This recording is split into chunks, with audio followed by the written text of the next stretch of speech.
ফেসবুকে নারী বিদ্বেষী বার্তা ছাড়ার অভিযোগে যুবককে গ্রেপ্তার। হাবিবুল্লাহ বাহার কলেজের ভাইস প্রিন্সিপাল খুন। এখনো ছাপা বাকি 1,80,00,000 বই।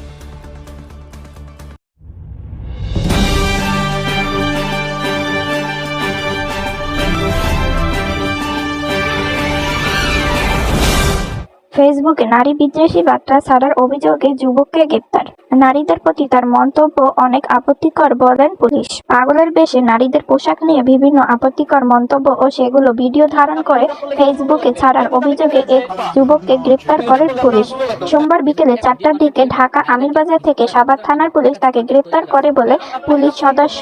যা ইতিমধ্যে সামাজিক যোগাযোগ মাধ্যমে ভাইরাল হয়ে পড়ে। খালিদ মাহমুদ হৃদয় খান নামের ওই যুবককে সাভার থানা পুলিশ আমিনবাজার ইউনিয়নের হিজলা মধ্যপাড়া থেকে সন্ধ্যার পর গ্রেপ্তার করে। বর্তমানে ওই যুবক সাভার পুলিশের হেফাজতে আছে। কি কারণে নারীদের এভাবে হেনস্থা করা হচ্ছে সে বিষয়ে তাকে জিজ্ঞাসাবাদ করা হচ্ছে। এর মাধ্যমে অন্য 10 জন ছেলে ভাববে যে এই মেয়েটা এরকম করে আসে, এর মাধ্যমে সে একটা মেসেজ পেয়ে যায় যে ধর্ষণের ক্ষেত্রে এই মেয়েটাই দায়ী।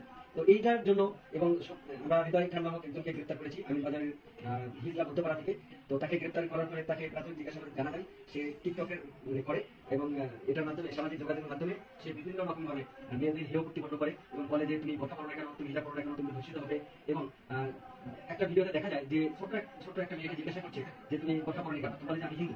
তো বলে যে অশালীন একটা মন্তব্য করে, যার মাধ্যমে বোঝা যাচ্ছে সে এখানে হিন্দু মুসলিম যে শান্তিপূর্ণভাবে বসবাস করছে সেখানে একটা অশান্ত পরিবেশ তৈরি করার অপচেষ্টা চালাচ্ছে। সুতরাং আমরা তাদেরকে তাকে গ্রেপ্তার করি।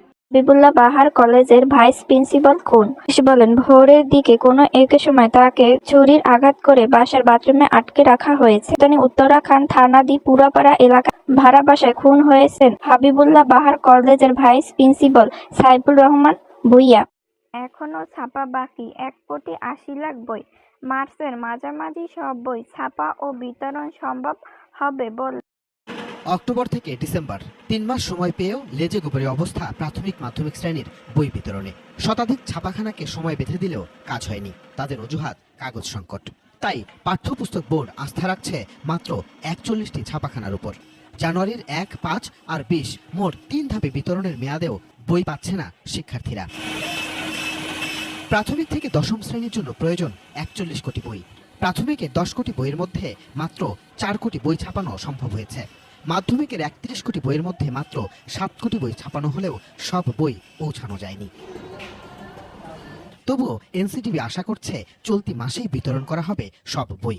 নতুন করে কাগজ সরবরাহ করা হলে জটিলতা কাটবে বলে প্রত্যাশা এনসিটিভির চেয়ারম্যানের। তানাকা আম্বার এরা কাগজ দিচ্ছে। বসুন্ধরাকে আমরা এবার বাধ্য করেছি যে যাতে তারা কাগজ দেয় এবং তারা রাজি হয়েছে। আমরা এভাবে চেষ্টা করে যাচ্ছি। এই জানুয়ারি মাসের মধ্যে আমরা চেষ্টা করব সকল বই দিয়ে দেওয়ার জন্য। এত কিছুর পরেও ছাপাখানাগুলোর ঢিমে তালে বই ছাপানোকে ষড়যন্ত্র হিসেবে দেখছে পাঠ্যপুস্তক বোর্ড। মুদ্রণের সাথে কাগজের কৃত্রিম সংকট